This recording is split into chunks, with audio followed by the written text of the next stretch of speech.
자, 오늘도 장장 콤비 함께합니다. 장성철 공론센터 소장 어서 오세요. 네, 안녕하십니까. 예, 그리고 장윤선 정치 전문 기자 어서 오십시오. 네, 안녕하십니까. 예, 오늘은 무슨 얘기부터 시작할까요? 작아지는 예, 장성철. 김건희 여사 어떤 재등장 어떻게 네. 보세요, 장 기자는? 글쎄 저는 뭐 지난주에도 자신감의 표현이다 이런 말씀 드렸는데 저는 이러다가 조금 뭐 그 숨고르게 들어갔다가 다시 또 나오고 이렇게 할 줄 알았더니 예. 이제 그런 건 없고 어디든 언제든 어디서든 아무 때서나 등장할 수 있다는 예. 시그널이다. 뭐 대통령실에서도 뭐 필요하다고 생각하는 행사에 다 참여한다 뭐 이런 메시지도 나왔던데요. 그런데 오늘 뭐 도하 모든 언론들도 그렇고 어떤 입장이냐면 뭔가 설명이 좀 필요하다. 예. 그러니까 사실 작년 11월에 명품백 사건이 터지면서 자맹에 들어갔던 거잖아요. 예. 그리고 153일 만에 캄보디아 총리 오찬장의 사진 3장이 공개가 그렇습니다. 되고 예. 그리고 지난 주말에 이제 불교 행사에서 뭐 대형 스크린 띄워놓고 뭐 김건희 여사가 단독으로 나오고 뭐 환호성이 터졌다는 거 아니에요? 그러니까 이걸 바라보는 평범한 국민들의 판단은 지금 이 문제가 이렇게 풀릴 문제냐라는 것이죠. 그러니까 최소한 공직자의 아내고 대통령의 부인이기 때문에 제기된 현안과 문제들에 대해서는 구체적으로 이러저러 해서 이런 문제가 있었고 이 문제에 대해서 국민께 이런 측면에서 사과드린다라고 입장을 밝히고 넘어가도 국민들이 그만하면 됐다 할지 아니면 저거 반드시 수사해서 처벌이 필요하다 이렇게 할지 그건 국민들의 여론에 달린 건데 아랑곳하지 않는 거죠. 그러니까 국민들이 이런 판단을 하거나 말거나 나는 나의 길을 가련다 이런 뉘앙스라고 한다면 그리고 내 뒤에 검찰이 있다 뭐 이런 태도라고 한다면 이거 매우 곤란한 거 아닌가라는 비판이 정치권 안에서 나오는 것 같습니다. 근데 제가 궁금한 거는 현장 취재 다니시잖아요. 네. 그럼 김건희 여사 대중들 만날 때는 이렇게 뭐 질문할 수 있는 기회 같은 게 노출되나요, 요새? 기자들한테는 그렇진 않은 것 같아요. 아니에요. 그러니까 뭐 볼펜 기자들이 붙어서 질문할 수 있는 기회가 현장을 잘 못 모르겠네요. 들었어요. 근데 풀 취재를 간혹 하긴 하는데 여사에게 직접 질의응답하거나 이런 건 없었고 제가 알기로는 작년에 명품백 터지기 직전까지 얘기해도 되나? 약간 기자들을 만난 걸로 알고 있습니다. 여사가 친한 기자들 아니에요? 그냥 다 모든 별로. 그래요. 좀 모둠이 있잖아요. 그것도 특이한 일이네요. 그렇죠. 그러니까 그 영부인이 기자들을 모둠별로 만나는 수사 당에서 무슨 당 관계자가 그렇죠. 이렇게 만나듯이. 예컨대 뭐 홍보수석이 오찬 만찬 이렇게 기자들을 뭐 이렇게 팀별로 모둠별로 뭐 일진 말진 혹은 뭐 반장단 그렇죠. 뭐 부장단 뭐 국장단 뭐 이렇게 오찬 만찬 하지 않습니까? 그런 방식의 뭔가 있었던 걸로 저는 알고 있어요. 그런데 하다가 명품백이 터지면서 멈췄어요. 그래서 당시에 이거 좀 취재가 필요하다라고 했는데 그로부터 153일 나타나지를 않았기 때문에 그 다음에 이제 취재가 중단이 됐던 거죠. 그것도 특이하네요. 영부인이 그런 일이 전례가 없을 텐데요. 없습니다. 그걸 모든 별로 그렇게 왜 장수님 왜 그러세요? 또 고발당하면 어떡하실래요? 영등포 경찰서에서 불송치 결정 받았습니다. 그렇습니까? 뭐 축하드려야 되죠. 근데 이게 이런 게 말이 되나 싶습니다. 그런데 하나만 더 여쭤보고 제가 장 소장님께 마이크를 드리면은 제가 여쭤보고 싶은 건 그거예요. 이런 많은 문제가 있고 갑자기 어떤 사과도 없고 좀 어떤 논리적 연관성이 없이 뜬금없이 나왔잖아요. 그렇습니다. 다시. 그럼 기자들 묻고 싶을 거 아닙니까? 이게 그 사안에 대해 어떻게 생각하십니까? 근데 오늘 보니까 대중들도 만났단 말이에요. 기자들이 가서 이렇게 평소같이 마이크를 대고 물을 수 있는 분위기인지 그게 궁금해서요. 근데 중요한 포인트는 김건희 여사는 특이하게도 전속 취재가 많아요. 그러니까 풀 취재가 이를테면 대통령 회담장에 들어가서 뭐 영상, 사진, 그다음에 볼펜 풀 취재를 하는데 김건희 여사는 전속 취재를 하고 전속이 풀하는 사진이 많다는 거예요. 영상도 그렇고. 그래서 특이하죠. 그러니까 그동안 있었던 과거의 영부인들과는 많이 다르다. 특이하네요. 네. 장 소장 어떻습니까? 계속 하시죠. 왜 그러세요? 그러니까 최근에 김 여사의 행보를 보면은 두 가지 생각이 좀 교차합니다. 그러니까 어쩔 수가 없다라는 생각도 있어요. 대통령 배우자가 언제까지 그냥 안 나타나고 아무 일도 안 하겠습니까? 대통령 배우자 영부인으로서 해야 될 역할들이 있잖아요. 그런 임무를 하는 것이다라고 보여지는데 근데 맞냐라는 생각이 또 있어요. 본인 디올백, 명품백, 조그마한 파우치 때문에 국민의힘 총선 참패의 하나의 원인이다라는 지적도 있고 분석도 있잖아요. 그리고 대통령께서 사과까지 했습니다. 예. 그럼 본인이 좀 어느 정도 국민 앞에 고개 숙이고 사과하는 모습을 좀 보여야 되지 않을까. 예. 국민들은 그걸 좀 원하지 않을까. 그런 생각도 좀 드는데 국민들은 신경을 안 쓰는 거 아니냐. 네. 국민들은 무시하는 거 아니냐. 그런 생각이 좀 듭니다. 앞으로 외국 순방도 나가셔야 될 것 같고 국회에서 22대 국회 들어가면 김건희 여사 특검 때문에 또 화제에 오를 텐데 예. 이런 것들은 전혀 신경 안 쓰시나? 검찰 인사 다 했기 때문에 나는 수사 안 받을 수 있어 라는 생각 때문에 예. 저렇게 활동력을 강화하시나? 이런 생각이 좀 들거든요. 그럼 우리가 이렇게 생각할 수밖에 없죠. 대통령실에서는 김건희 여사 문제와 관련해서는 정무적인 판단이나 조언이 합리적으로 이루어지고 있지 않다. 예. 왜 그러느냐? 김건희 여사와 관련된 문제는 김건희 여사가 결정하기 때문이다. 그것에 대해서는 어떠한 토를 달 수가 없는 분위기가 아니냐. 그렇게 추측하고 분석해 볼 수밖에 없습니다. 예. 근데 그게 있을 수 없는 일이죠. 예. 사실은 김건희 여사가 무슨 이게 개인 회사가 아니잖아요. 예. 대통령실이. 그리고 국민들은 윤석열 대통령을 선출한 거지 김건희 여사를 뽑은 게 아니거든요. 예. 그러면 본인이 뭐 여러 가지 의혹들에 대해서 후보 시절에 약속했던 대로 무슨 내조만 하겠다라고 했었잖아요. 네. 그러다가 굉장히 큰 광폭 행보를 했고 경우에 따라서는 대통령보다 어떤 때는요 공개 일정이 김건희 여사 일정이 더 많았던 때도 있었습니다. 예. 그래서 기자들이 그걸 막 일정을 세기도 했었어요. 그러니까 그동안 없었던 새로운 이상한 풍경들이 윤석열 정부에서 많이 벌어지고 있다. 그런 거에 대해서 끊임없이 문제 제기를 하는데 그냥 마이동풍인 거거든요. 너희들은 그냥 얘기를 해라. 예. 우리는 뭐 우리 식대로 가겠다. 뭐 이런 판단에서 움직이기 때문에 근데 이런 거예요. 지난 총선에서 무려 192석이나 되는 그 범야권에 국민들이 이제 표를 몰아서 사실상 윤석열 정부를 심판한 거거든요. 예. 그 한겨레 성한용 기자 뭐라고 얘기하냐면 이거 지난 선거 파토다. 선거 다시 해야 된다. 예. 이런 식의 민이다. 예. 그러면 이걸 굉장히 엄중하게 대통령실이 받아들이고 정말 뼛속 깊이 성찰하면서 어떻게 새로운 국정 운영의 과제나 지표를 마련할 거냐. 근데 이번에 KC 사태에서 보듯이 변한 게 없어요. 네. 지난번에 만 5세 입학 연령 낮췄을 때하고 똑같은 소동이 69시간 노동 문제에 네. 벌어졌을 때하고 똑같은 상황이 지금 2년째 계속 빚어지고 있는 거고 좌충우돌하고 있고 정리도 안 돼 있고 근데 그 가운데 김건희 여사가 딱 있다라고 한다면 이게 지금 제대로 된 정부냐라는 비판이 안 나올 수가 없는 것이죠.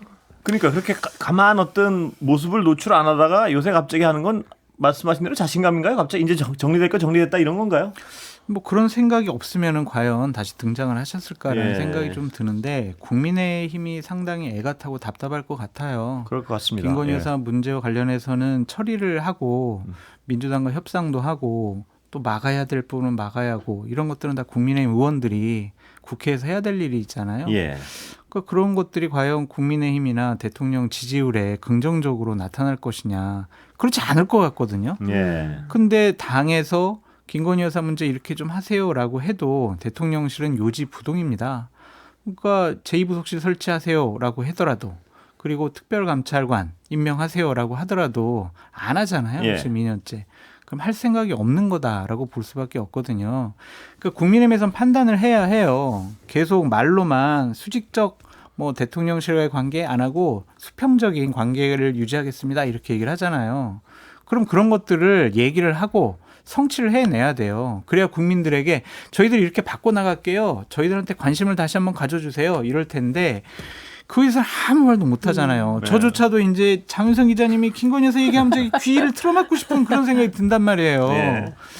그러니까 이 문제와 관련해서 앞으로 5년 내내, 그러니까 3년 내내 계속 국민의힘에 큰 장애물이 될 것 같다는 생각이 듭니다. 근데 저는 이런 거예요. 천목회라고 네, 소위 얘기하는 천목회. 국민의힘의 3040 그 젊은 세대 소장파 정치인들이 밤샘 토론을 해가지고 갖고 나온 게 공정과 상식이 무너지고 예. 뭐 윤석열 정부가 일을 잘 못하고 있을 때 우리는 침묵했고 뭐 비겁했다 뭐 예. 이런 메시지를 냈어요. 근데 이 정도 수준으로는 안 되는 거죠. 그러니까 제가 보기에는 뭐 야권이 막 얘기하는 것보다는 여권 안에서 내부에서 뭔가 새로운 변화의 에너지가 필요한데 그 윤상현 의원도 이제 뭐 당권 도전할 걸로 알려져 있는데 뭐 이 당을 뭐 중앙당 폭파시켜야 된다. 네. 뭐 다 이런 얘기는 해요. 윤석열 대통령에 대해서 한마디도 말을 못 하는 겁니다. 네. 그러니까 그 뒤에는 또 검찰이라는 뒷배가 있기 때문에 그럴 수도 있겠죠. 경우에 따라서 본인과 불리한 어떤 사법 리스크가 생길 것을 우려해서 그런 것인지는 모르겠지만 국민의힘이 더 적극적으로 변화를 위한 몸부림이 필요하다. 최소한 윤석열 대통령을 정조준하고 더 이상 수직적인 당정 관계도 안 되고 이 당 운영에서 손떼라. 그리고 경우에 따라서 탈당도 요구하고 저는 윤석열 대통령을 향해서 국민의힘이 격하게 싸워야 된다. 예. 그래야 변화의 조짐이 생길 수 있다. 그러지 않으면 그냥 되는 것도 없고 안 되는 것도 없는 가운데 그냥 3년이 흘러가게 될 텐데 저는 그러면 이대로 3년이 될 거냐? 저는 당장 22대 국회 개원하면 6월 안에 원 구성 협상 끝낸다는 게 오원식 그 국회의장 후보의 입장이지 않습니까?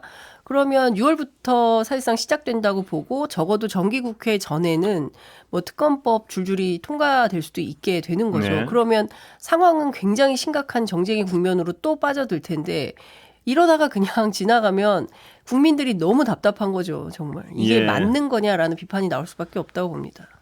그러니까 이게 뭐 그럭저럭 굴러가는 거 외엔 대안이 없다 이렇게 보는 건가요? 그럼 뭔가요, 여당은?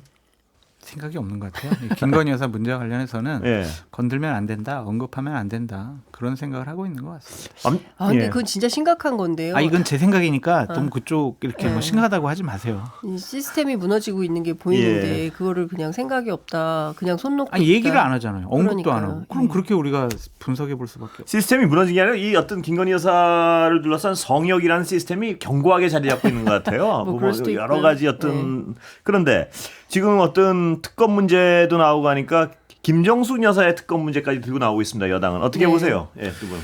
저는 당시에 네. 김정숙 여사가 2018년도에 인도에 타지말 이렇게 관광 가시고 인도 무슨 뭐 외교 활동 하신다고 했을 때 당시 이제 보수파 패널, 야당 패널로 상대 비판을 많이 했었어요. 말도 안 된다. 그러니까 인도 정부에서는 도종환 문체부 장관 오라고 했는데 외교부에서 갑자기 김정숙 여사 가면 안 돼요라고 갑자기 김정숙 여사가 가시게 된 거고 예산도 4억을 썼고 대통령이 타지 않은 비행기 대통령 휘장을 거기다가 게재를 해가지고 간다라는 문제. 그래서 이제 작년에 횡령 배임 직권남용 협의로 고발이 됐고 지금 중앙지검의 형사 일부에 배당이 되어 있거든요. 근데 이것이 조사가 진행이 잘 안 된 부분. 그 부분은 저도 좀 의아스럽게 생각을 하는데 이것도 두 가지 저는 좀 난감이 교차해요. 하나는 대단히 잘못됐다. 여러 가지 뭐 특활비를 갖고 김정숙 여사가 옷을 구입한 거 아니야? 이 문제도 보수파 진영에서 계속 문제 제기를 하고 있거든요. 이런 전반과 관련해서 왜 수사나 조사가 제대로 진행되지 않을까? 그런 생각도 있고 아니 그런 부분 포함을 해서 이미 문재인 정권 심판받았고 정권이 교체가 됐는데 이거를 또 문제 삼는 것은 정치 보복이 아닐까? 뭐 그런 생각도 좀 들어요. 김정숙 여사 건들어? 그럼 김건희 여사를 건들어? 그럼 우리 김정숙 여사 건들 거야. 이런 보복 심리라고 보여지거든요. 과연 이것이 맞느냐라는 좀 생각이 드는데 그래도 저는 보수 우파의 입장을 좀 견지를 해야 되기 때문에 김정숙 여사와 관련된 여러 가지 의혹이나 문제점도 제대로 좀 사실관계가 밝혀졌으면 좋겠습니다. 제가 뭐 오늘 관련해서 취재를 좀 해봤는데요. 그러니까 그 여러 가지 의혹들이 있는데 많은 분들은 사실관계가 다르다. 그러니까 국민의힘에서 제기하고 있는 매번 뭐 국감 때마다 이 얘기를 하는데. 하나도 안 나오는 이유가 뭐겠냐. 있으면 벌써 검찰이 어떻게 했겠지. 그걸 여태까지 놔두는 건 아마도 진적에 문제가 됐을 텐데 문제가 없으니까 이런 거 아니냐. 그래서 아마도 조만간 친문계, 그러니까 과거 청와대에 있었던 문재인 정부 청와대에 있었던 의원이 자료를 가지고 반박하는 뭔가를 준비 중인 걸로 알고 있습니다. 그래서 어떤 내용이 나올지는 좀 봐야 될 것 같고 왜냐하면 최근 들어서 갑자기 문재인 전 대통령의 그 외교안보 관련된 회고록 출간 관련해서도 뭐 김정은의 수석 대변인이냐 이런 예. 비판들이 나오고 있기 때문에 하여간 여러 가지 문제들이 착종되고 있어서 하나하나씩 좀 순차적으로 들여다보려고 하는 것 같고요. 큰 틀에서는 총선 불복이고 물타기로 보고 있는 것 같습니다. 김건희 여사 문제가 집중적으로 제기됐는데 느닷없이 새 여사 특검법을 하자고 김민전 당선자가 주장하지 예. 않았습니까? 그러니까 느닷없이 뭐 김혜경 여사나 김정숙 여사 건을 들고 나오는 것은 결국 김건희 여사 문제를 희석시키기 위한 정치적 노림수가 있다 이렇게 보고 큰 틀에서 보면 총선 불복이다 이렇게 보는 것도 있고요. 또 하나는 문재인 전 대통령의 전 사위 예. 이스타항공 그 채용 특혜 의혹 관련된 수사 예. 이것도 있고 그 다음에 문재인 전 대통령 딸 문다혜 씨 관련된 뭐 무슨 그 자금 문제 이런 예. 거 있잖아요. 그러니까 이런 것도 그렇고 어쨌든 문재인 대통령 주변을 조금 다시 또 털려고 하는 의사가 있는 거 아니냐 검찰 예. 쪽에. 그래서 이 문제도 좀 적극적으로 들여다봐야 되겠다라는 판단은 하고 있는데 그거를 한꺼번에 막 터뜨리는 것은 아니고 좀 순차적으로 하나씩 풀어가겠다라는 게 친문 쪽의 입장인 것 같습니다. 예. 근데 어쨌든 네. 김정숙 여사가 문재인 대통령이 얘기했던 것처럼 영부인 첫 단독 외교 하면서 이렇게 자랑스러워할 일은 아닌 것 같아요. 예. 그러니까 출장 결과 보고서에는 타지말 방문 이런 것도 사전에 없었고 사후의 결과 보고서에도 이런 내용은 없어요. 그러니까 본인들이 이 부분과 관련해서는 너무 그냥 우리가 뭘 잘못했어라고 얘기하는 것도 상당히 좀 무리가 있어 보이고 민주당 분들께 좀 묻고 싶습니다. 이것이 잘못되지 않았다고 생각하는 분들에게 주어를 바꿔보겠습니다. 김건희 여사가 갑자기 인도에 대통령 전용기를 타고 가서 외교 활동 한다고 그러면서 무슨 행사에 참석을 하고 타지마을 가서 김정숙 여사가 그렇게 타지마을 배경으로 사진 찍었던 것처럼 사진 찍었다고 생각을 해보세요. 가만히 있겠어요? 예. 그러니까 이거를 자꾸 뭐 문재인 대통령 첫 단독 외교 이렇게 자랑스러워하지 말고 이러한 국민적인 비판이 있는 것에 대해서는 좀 반성하고 잘못했다라고 얘기를 좀 하셨으면 좋겠어요. 예. 역지사지 해봅시다라고 말씀드립니다. 역지사지. 그리고 예. 배현진 의원이 갖고 있는 자료는 빠르면 빠를수록 좋다. 공개해달라. 뭐 예. 이런 요청도 하더라고요. 예. 예. 예. 역지사지는 네. 어떻게 생각하세요? 뭐 역지사지는 네. 저는 사실 이거를 동등 비교하기는 어려울 것 네. 같아요. 그러니까 아, 이를테면 왜요? 김건희 여사 의혹은 네. 너무 크잖아요. 아니 그거랑은 크고 제가 방대해서 비교한 게 아니잖아요. 수평 비교를 하자는 말씀은 아니죠. 네, 그건 아니죠. 아니잖아요. 그렇죠. 김건희 여사가 만약 이렇게 갔으면 어떻게 했겠냐 민주당에서. 뭐 거기다 플러스 알파가 됐겠죠. 저는 그렇게 생각합니다. 하지만 김건희 여사 관련된 것은 그 의혹 자체가 너무나 크고 방대하고 경우에 따라서는 맞다니까요. 정말 맞아요. 큰 문제를 야기할 수 있는 수준으로까지 아이, 그럼요. 여러 이슈가 나오기 때문에 그거는 별건으로 치고 김정숙 여사와 관련해서는 사실은 저는 이게 뭐 단독 외교다라고 하는데 사실 그동안 없던 방식 네. 이거이지 않습니까? 예. 그래서 저도 사실은 이 부분은 좀 취재를 해서 얘기를 해야 될 것 같아요. 네. 아니 왜 그래서 지금까지 취재 안 하시고 땅으로 이렇게 취재를 열심히 하시면서 아니, 이거는 근데 왜 이 이슈가 됐는데 취재 안 하셨어요? 단독 외교와 관련해서는 사실 솔직히 말하면 아직 그 예. 문재인 대통령 회고록도 못 읽어보고 아니, 뭐 이호 그래서 여사가 예. 뭐 처음 유엔 연설을 하신 게 네. 우리나라 영부인 단독 외교 활동이라고 볼 수가 있을 것 같고요. 어쨌든 그 국민의힘 계열의 보수 정당에서 국정 감사 때마다 이거 빨리 자료 내놔봐 네. 하더라도 그 자료에는 어쨌든 외교 활동이라고 볼 만한 자료들이 없어요. 근데 그렇기 그 때문에 타지말 간 거는 관광이겠죠. 네. 그걸 뭐 외교라고 하기는 어려울 것 같고 타지말 간 거 말고 그 밖에 다른 외교 뭐 성과가 있다면 그게 뭔지는 좀 들여다봐야 될 것 같다는 예. 생각이 좀 듭니다. 여하튼 뭐 논란의 여지는 있다 이렇게 예. 생각합니다. 자, 민주당 얘기 좀 가보겠습니다. 우원식 의장 선출 이후에 그 후폭풍이 좀 가라앉나요? 저는 예상했던 것보다 더 크더라고요. 후폭풍이. 예. 오전까지는 굉장히 셌는데요. 예. 오후 들면서 살짝 좀 가라앉는 느낌이 좀 드는데 전반적으로는 이랬던 것 같아요. 그러니까 관전 포인트가 민주당 당원들은 당연히 당심이 추미애 예. 후보였기 때문에 의원들이 당연히 당원들의 뜻을 받아서 투표 결과는 그러니까 20만 명 네. 지역 유권자로 친다면 20만 명을 대신해서 이제 대의민주주의 차원에서 의원이 투표하는 거기 때문에 당연히 이제 추미애 후보가 당선돼야 오른데 이제 우원식 후보가 당선된 예. 것은 당심을 역행한 것이다. 왜곡했다 의원들이. 예. 그렇기 때문에 뭐 대단히 잘못된 결정이다라고 비판과 성토가 굉장히 많았던 것 같아요. 그래서 일각에서는 뭐 사퇴해야 된다. 우원식 후보가 자진 사퇴해라 막 이런 요구도 있고 뭐 이랬었는데 실제로 그렇게까지 갈 것 같지는 않고요. 지켜보겠다라는 쪽으로 조금 바뀐 것 같아요. 그래서 그 사이에 민주당 내부에서는 뭐 주말 사이에 8,000명, 오늘 오전까지 10,000명 정도의 탈당 러시가 있었던 것은 사실인 매우 거. 반발이. 예, 그리고 지지율이 뭐 6에서 한 7, 8%까지 떨어지는 예. 상황이었기 때문에 민주당으로서는 굉장히 큰 이제 내생 변수가 된 것이고요. 관련해서 저는 일각에서 조국혁신당으로 이동했다 예. 그런 소문이 있어서 취재를 해봤더니 그건 아니더라. 예. 그리고 실제로 조국혁신당에 최근에 뭐 당원 수가 급격히 늘었다거나 이런 예. 것은 없다라는 걸 확인을 했고요. 예. 또 하나는 이재명 대표가 탈당자에 대해서 즉각 처리하지 말고 보류 결정을 내렸대요. 예. 그래서 아직 좀 묶여 있는 그래요? 상황인 거고. 예. 그래서 탈당하겠다라는 뭐라고 해야 될까요? 이제 저항?